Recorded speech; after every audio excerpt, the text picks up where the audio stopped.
திருமண வரம் அருளும் பங்குனி உத்திர விரதம் 11/4/2025 பங்குனி உத்திரம். பங்குனி மாதத்தில் உத்திரம் நட்சத்திரம் வரும் நாளில் பல்வேறு சிறப்பு மிகு நிகழ்வுகள் நடைபெற்றிருப்பதாக புராணங்கள் சொல்கின்றன. இந்த சிறப்பான நாளில்தான் பல தெய்வ திருமணங்கள், தெய்வ அனுகூலம் ஏற்பட்ட பல காரியங்கள் நடைபெற்றதாகவும் சொல்லப்படுகிறது. மாதந்தோறும் உத்திரம் நட்சத்திரம் வந்தாலும் பங்குனி மாதத்தில் வரும் உத்திரம் நட்சத்திரம் தான் பங்குனி உத்திரம் என்று சிறப்பித்து கூறப்படுகிறது. மதுரை மீனாட்சி சுந்தரேஸ்வரர் திருமணம், ஆண்டாள் ரங்கநாதர் திருமணம், ராமர் சீதை திருமணம் உட்பட பல தெய்வங்களின் திருமணங்கள் இந்நாளில் நடந்தேறி இருக்கின்றன. எனவே பங்குனி உத்திர நாளில் மேற்கொள்ளும் விரதத்தை கல்யாண விரதம் என்றும் அழைப்பார்கள். இந்த சிறப்புமிக்க நாளில் சிவபெருமானையும் முருகப்பெருமானையும் விரதம் இருந்து வழிபாடு செய்வது நல்ல பலனை தரும். பங்குனி மாதத்தில் பூமி மீன ராசியில் நிற்க, சந்திரன் உத்திர நட்சத்திரத்தோடு கன்னியில் நிற்கும் வேளையில் இந்த தினம் அனுஷ்டிக்கப்படுகிறது. திருமணம் தடைப்படுபவர்கள் இந்த நன்னாளில் ஆலயங்களுக்கு சென்று சிவனையும் முருகனையும் திருமண கோலத்தில் வணங்கி வழிபட்டால் விரைவில் திருமணம் கைகூடும். பக்தர்கள் வேண்டும் வரங்களை தந்தருளும் தெய்வங்களை தேவர்கள் பலரும் இந்த பங்குனி உத்திர நாளில் வழிபட்டு வரம் பெற்றுள்ளனர். விஷ்ணுவின் திருமார்பில் திருமகள் இடம் பிடித்தது இந்த விரதத்தை கடைபிடித்துதான்.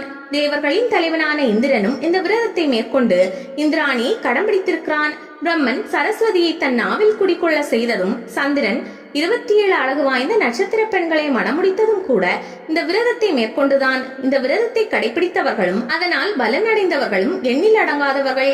திருமணமாகாத ஆண்களுக்கும் பெண்களுக்கும் இன்பம் தரும் இனிய விரதம் இது. பங்குனி உத்திர விரதத்திற்கு பல கதைகள் உண்டு. அவற்றில் பார்வதி விரதம் இருந்து சிவபெருமானை மணாளனாக அடைந்தது முக்கியத்துவம் வாய்ந்தது.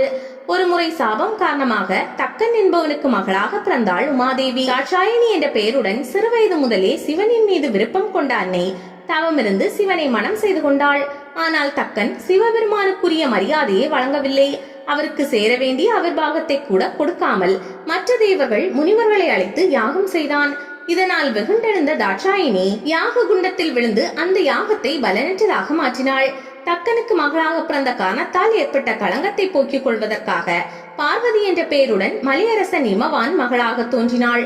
காஞ்சிபுரத்தில் கம்பை ஆற்றில் மணலால் சிவலிங்கம் பிடித்து வைத்து வழிபட்டார். திடீரென ஆற்றில் வெள்ளம் பெருக்கெடுத்து வந்தது. ஆற்று நீரில் மணலிங்கம் சிதைந்து விடுமோ என்று அந்த லிங்கத்தை தன் மார்போடு சேர்த்து அணைத்துக் கொண்டாள். பார்வதியின் அன்பை பார்த்து வியந்த பரமேஸ்வரன் சிவலிங்கத்தில் வழிபட்டு அவளை திருமணம் செய்து கொண்டார். அந்நாளே பங்குனி உத்திர திருநாளாகும். பங்குனி உத்திரத்தன்று சிவாலயங்களில் திருக்கல்யாண உற்சவம் வெகு விமர்சையாக நடைபெறும். விரதம் இருக்கும் முறை: பங்குனி உத்திர விரதத்தை 8 வயதிலிருந்து 80 வயது உள்ளவர்கள் வரை அனுஷ்டிக்கலாம். பங்குனி உத்திரம் அன்று விரதம் இருப்பவர்கள் காலை எழுந்து நீராடிவிட்டு சிவபெருமானுக்கும் உமையன்னைக்கும் அபிஷேக ஆராதனை செய்து தூப தீபம் காட்டி நைவேத்தியங்களை படைத்து வழிபட வேண்டும். அந்த பூஜை நேரத்தில் ஒரு தம்பதியினரை அழைத்து வந்து அவர்களை வணங்கி தாம்பூலத்தில் புடவை வேட்டி வைத்து கொடுக்க வேண்டும். வயறு நிரம்ப அன்னம் படைக்க வேண்டும். பின்னர் சிவபெருமானையும் பார்வதி தேவியையும் திருமண கோலத்தில் மனதில் நினைத்து தியானம் செய்ய வேண்டும். விரதத்தின் போது மௌனமாக இருப்பது சிறப்பு. அன்று முழுவதும் இறைவனை பற்றிய சிந்தனையில் மூழ்கி சிவபுராணம், கந்தசஷ்டி கவசம் போன்றவற்றை படிக்கலாம். இறைவனின் நாம வழிகளை கூறலாம். பட்டினி கிடந்து பசித்திருக்க வேண்டும். துளசி தீர்த்தம், பால், மோர், இளநீர், தேன் இவற்றில் சிறிதளவு பருகலாம்.